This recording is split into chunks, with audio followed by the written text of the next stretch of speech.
Grant Atchison, Executive Director and Head of Real Estate Funds Management at the Alceon Group.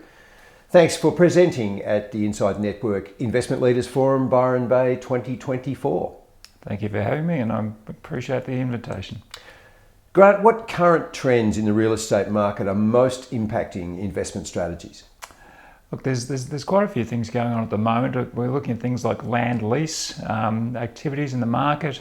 Particularly new part of the market that is delivering outcomes that we haven't seen before.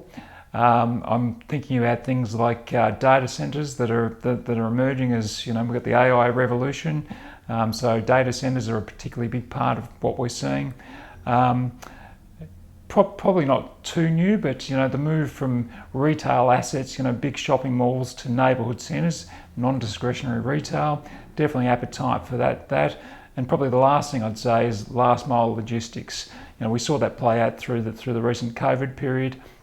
There's definitely an enhancement to portfolios in including that type of strategy, and we're seeing a number of assets trading at good value.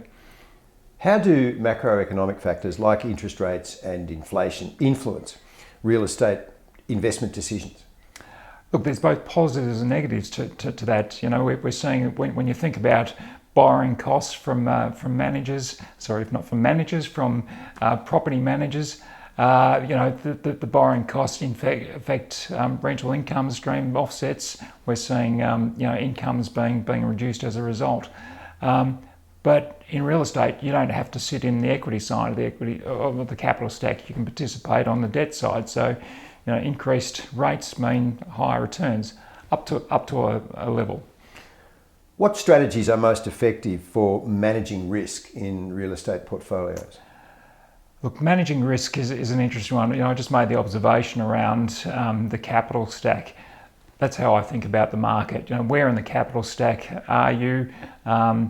Who's in front of you is probably the biggest thing. So you want to understand if something happens, if something goes wrong, who might activate something that's out of your control, sell an asset underneath you. So being at the right point in the capital stack and receiving a commensurate return for it. Can you discuss the impact of technological advancements on real estate investments? Yeah, so buildings have been bricks and mortar for a long period of time, but there's certain things you can actually do with buildings, like smart buildings. The focus on ESG is around healthy buildings, good air quality, recycling of water. We've got lighting systems. Data centers is another area there where the emergence of AI is now requiring large amounts of energy. How are we supplying that energy? The other one I find quite fascinating at the moment is industrial. Industrial has always been done on single-story buildings. Now we're starting to see multi-level buildings for industrial with big B-double trucks going up and down ramps, and so to me that's quite a fascinating thing as a former engineer. Looking ahead, what are the emerging opportunities and threats in the real estate sector? Look, opportunities are, to me, around land. We live in a country where there's an abundance of land, but the reality is we all want to live in a location where the best parts of being in Australia actually are. So anything involved in the primary value and appreciation and value of land, to me, is something to focus on. I mentioned earlier land lease, but there's other ways in which you can participate in land over the long term. So that to me is one area. The other one is food supply. Now, interesting, I might say that from a property perspective, but really, if you follow the value chain through food supply, you start with agricultural land, horticultural land. You talk about food processing plants. You talk about cold storage. You talk about last mile logistics.